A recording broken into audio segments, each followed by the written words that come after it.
اس کا اندازہ بھی نہیں لگایا جا سکتا. بے حد و بے حساب اس نے کرم ہمارے اوپر فرمایا ہے. وَإِن تَعُدُّوا نِعْمَتَ اللَّهِ لَا تُحْصُوهَا.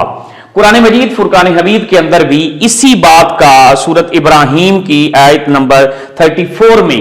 اللہ تعالیٰ نے ارشاد فرمایا وَإِن تَعُدُّوا نِعْمَتَ اللَّهِ لَا تُحْصُوهَا. اور اگر تم اللہ تعالیٰ کی نعمتوں کو یا اللہ تعالیٰ کی انعامات کو گنو گے، اللہ تعالیٰ کے احسان کو گنو گے تو نہ گن سکو گے. اللہ تعالیٰ کے احسانات کو اگر تم شمار کرنا چاہو تو تم شمار نہیں کر سکتے. یہی بات سورۃ ابراہیم میں اللہ تعالیٰ نے ارشاد فرمائی ہے. عزیز طلباء، جس وقت ہمیں یہ پتہ چل گیا کہ اللہ تعالیٰ نے ہمارے اوپر احسانات کیے ہیں اور اس کے احسانات بے شمار احسانات ہیں، بے حد اس نے کرم فرمایا ہے، تو اس سے اگلی بات یہ ہے کہ ان احسانات کا، ان نعمتوں کی فراوانی کا تقاضا کیا ہے. اللہ رب العزت جو ہے وہ منعم حقیقی ہے. حقیقی نعمتیں اس نے ہمارے اوپر فرمائی ہیں اور ہمیشہ سے ہمیں اپنی نعمتوں سے نواز رہا ہے. تو نعمتوں کی فراوانی کا جو تقاضا ہے وہ محبت الہی ہے. اس کا تقاضا یہ ہے کہ ایک بندہ جب اللہ تعالیٰ کی نعمتیں حاصل کرتا ہے تو اب ان نعمتوں کا تقاضا یہ ہے کہ وہ پوری کائنات سے بڑھ کے اللہ تعالیٰ سے پیار کرے. انسان چونکہ انس سے نکلا ہے اور یا پھر یہ نسیان سے نکلا ہے، تو انس اور نسیان، انس کا مطلب ہوتا ہے محبت کرنے والا اور نسیان کا مطلب ہوتا ہے بھولنے والا. اور ان دونوں کو، حالانکہ دیکھنے میں یہ دونوں ایک دوسرے کی ضد ہیں، اگر ان دونوں کو ملایا جائے تو اس کا معنی یہ بنتا ہے کہ انسان اسے کہتے ہیں جو کہ اپنے پیدا کرنے والے سے، اپنے خالق سے، تمام دنیا سے بڑھ کر محبت کرتا ہے اور اس محبت میں پوری کائنات کو بھول جاتا ہے. یہ انسان کے لفظ انسان پہ اگر غور کیا جائے تو اس کا بھی یہ معنی ہے. عزیز طالبات، جب اللہ تعالیٰ نے اتنی نعمتیں عطا فرمائی ہیں تو اس کا تقاضا یہ ہے کہ ہم پوری کائنات سے بڑھ کے اللہ تعالیٰ کی ذات سے محبت کریں. اہل ایمان کی اسی محبت کا ذکر اللہ رب العزت نے قرآن مجید میں ارشاد فرمایا ہے. سورۃ البقرہ کی آیت ہے والذین آمنوا اشد حبا للہ. اور ایمان والے ہیں وہ ہیں جو اللہ تعالیٰ کی محبت دل میں سب سے قوی رکھتے ہیں، یا اور جو ایمان والے ہیں وہ تو اللہ کی محبت سب سے قوی رکھتے ہیں، یعنی ساری کائنات سے بڑھ کے وہ اللہ تعالیٰ سے محبت کرتے ہیں. عزیز طالبہ، ہم نے جب اللہ تعالیٰ سے محبت کرنی ہے تو لازمی بات ہے جس طرح کے احسانات کا تقاضا تھا وہ محبت الہی ہے، تو پھر محبت الہی کا تقاضا کیا ہے کہ جس وقت ہم اللہ تعالیٰ سے محبت کریں گے تو وہ اس محبت کا جو ہے وہ تقاضا کیا ہوگا. اللہ تعالیٰ کی محبت کا تقاضا یہ ہے کہ ہم نبی اکرم صلی اللہ علیہ وسلم کے بتائے ہوئے راستے پہ چلیں، آپ کی اتباع کریں، آپ کی پیروی کریں، جس کا ذکر اللہ رب العزت نے سورۃ آل عمران میں فرمایا ہے. اللہ تعالیٰ کا ارشاد ہے قل ان کنتم تحبون اللہ فاتبعونی یحببکم اللہ. آپ کہہ دیں اے محبوب صلی اللہ علیہ وآلہ وسلم، آپ فرما دیں کہ اگر تم محبت رکھتے ہو اللہ کی تو میری راہ چلو تاکہ محبت کرے تم سے اللہ. تو گویا کہ جس وقت ہم اللہ رب العزت سے محبت کریں گے تو وہ محبت تقاضا کرے گی اطاعت رسول کا. تو جو اللہ کے رسول کی اطاعت کرتا ہے اللہ تعالیٰ کی محبت اسے حاصل ہوتی ہے، یعنی وہ اللہ تعالیٰ کا محبوب بن جاتا ہے، محب سے محبوب کا درجہ اسے حاصل ہو جاتا ہے. عزیز طلباء، جس وقت ہم نے محبت الہی کا تقاضا دیکھا، اس کے بعد چونکہ اوپر ہم نے دیکھا ہے اللہ تعالیٰ اور رسول اللہ صلی اللہ علیہ وسلم کی محبت اور اطاعت، تو ہم نے اللہ تعالیٰ اور اس کے رسول صلی اللہ علیہ وآلہ وسلم کی محبت اور اطاعت کے حوالے سے ہی اس جو ہے وہ سبق کے اندر اور اس لیسن کے اندر جو ہے وہ جاننا ہے. اب ہم اللہ تعالیٰ کے محبوب صلی اللہ علیہ وآلہ وسلم کے جو احسانات ہیں ان کی طرف دیکھتے ہیں، چونکہ اللہ تعالیٰ نے اپنے محبوب صلی اللہ علیہ وآلہ وسلم کو تمام کائنات کے لیے رحمت للعالمین بنا کر بھیجا ہے. وما ارسلناک الا رحمت للعالمین. نبی کریم صلی اللہ علیہ وسلم کے اپنی امت پہ جو احسانات ہیں اگر ان کو ہم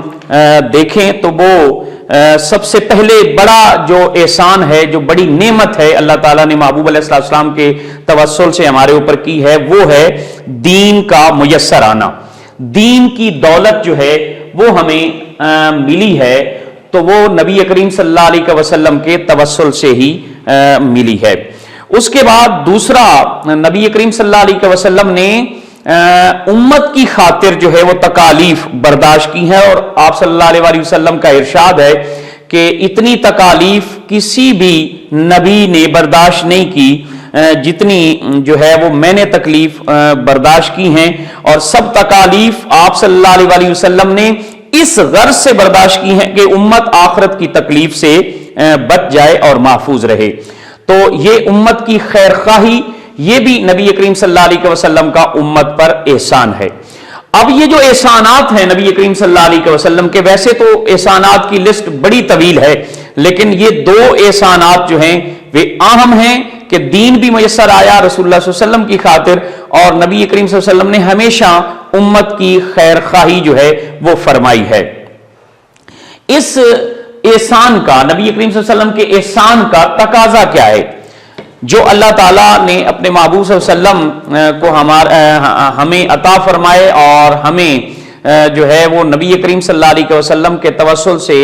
جو اتنی نعمتیں میسر آئی ہیں، اور وہ احسانات جو ہیں جو نبی کریم صلی اللہ علیہ وسلم کے امت پر ہیں، ان کا تقاضا کیا ہے؟ تو ان کا تقاضا یہ ہے کہ ہم اللہ تعالیٰ کی ذات کے بعد کائنات میں سب سے زیادہ اللہ تعالیٰ کے محبوب صلی اللہ علیہ وسلم سے محبت کریں، رسول اللہ صلی اللہ علیہ وسلم سے جو ہے وہ محبت کریں۔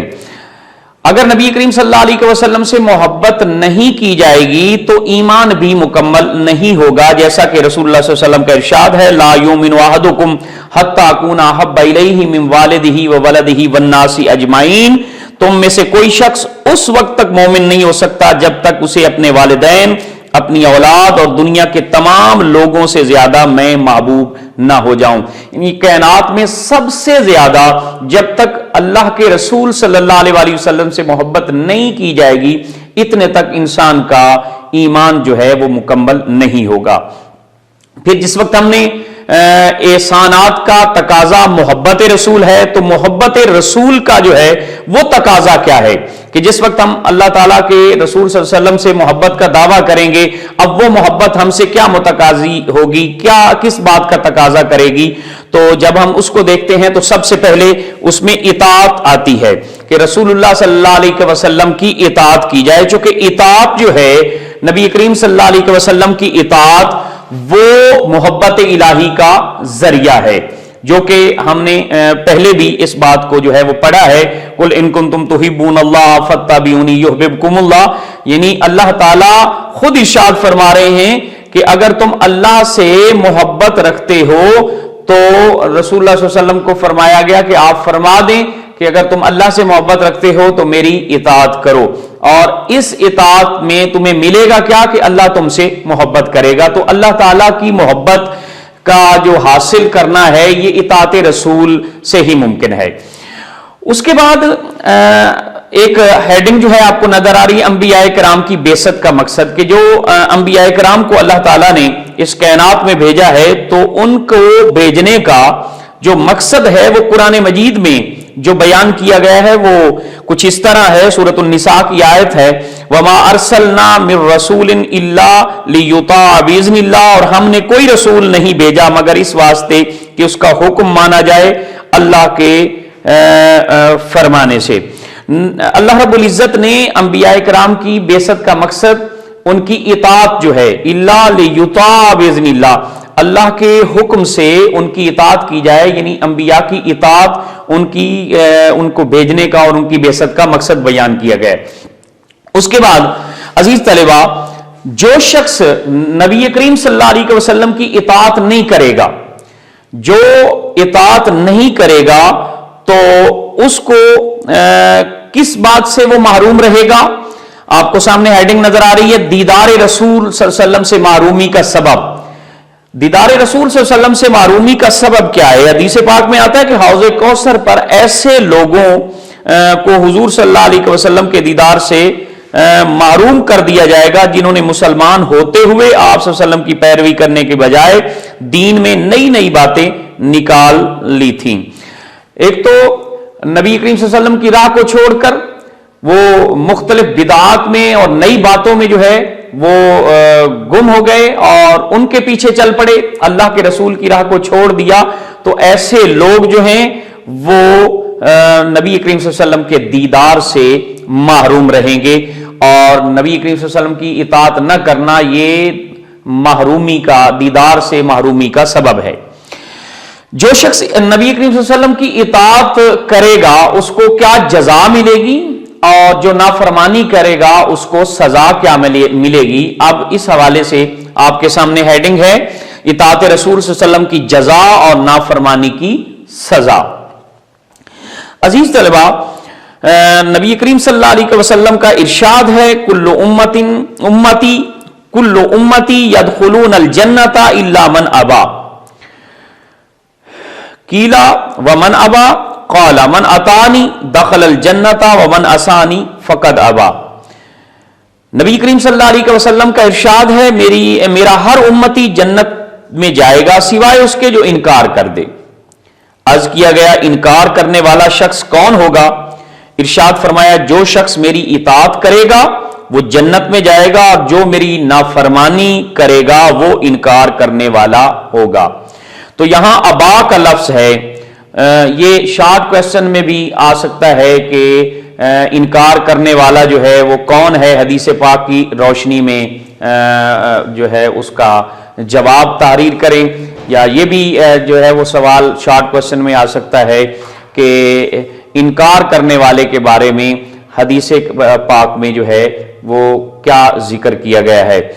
تو یہ ایک شارٹ کویسچن بھی بن سکتا ہے۔ تو عزیز طالبات، جس وقت ہم نے اللہ تعالیٰ اور رسول اللہ صلی اللہ علیہ وسلم کی محبت اور اطاعت پر نوٹ لکھنا ہے تو اس نوٹ میں ہم جو ہے یہ ساری باتیں لکھیں گے، یہ ساری ہیڈنگز لکھیں گے۔ سب سے پہلے اللہ تعالیٰ کے احسانات، نعمتوں کی فراوانی کا تقاضا، محبت الہی کا تقاضا، رسول اللہ صلی اللہ علیہ وسلم کے احسانات رسول کا تقاضا،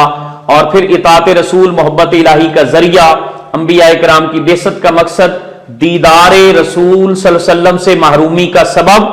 اور اس کے بعد جو ہے اطاعت رسول صلی اللہ علیہ وسلم کی جزا اور نافرمانی کی سزا۔ یہ ساری ہیڈنگز جو ہے وہ ہم اس میں لکھیں گے، اور اگر شارٹ کویسچنز آتے ہیں تو جو سوال کیا جاتا ہے اس کے مطابق ہم اس کا جو ہے وہ جواب دیں گے، اور آخر میں لیکچر کے آخر میں آپ کو اسکرین پہ شارٹ کویسچن، مختصر سوالات جو ہیں وہ بھی جو ہے وہ بھیج دیے جائیں گے، اور ان کے مطابق آپ نے ان کے جوابات جو ہے وہ تحریر کرنے ہیں۔ تو اس لیکچر کو جو ہے وہ غور سے سننا ہے، اور ان مختصر سوالات کے جوابات جو ہے وہ آپ نے دینے ہیں۔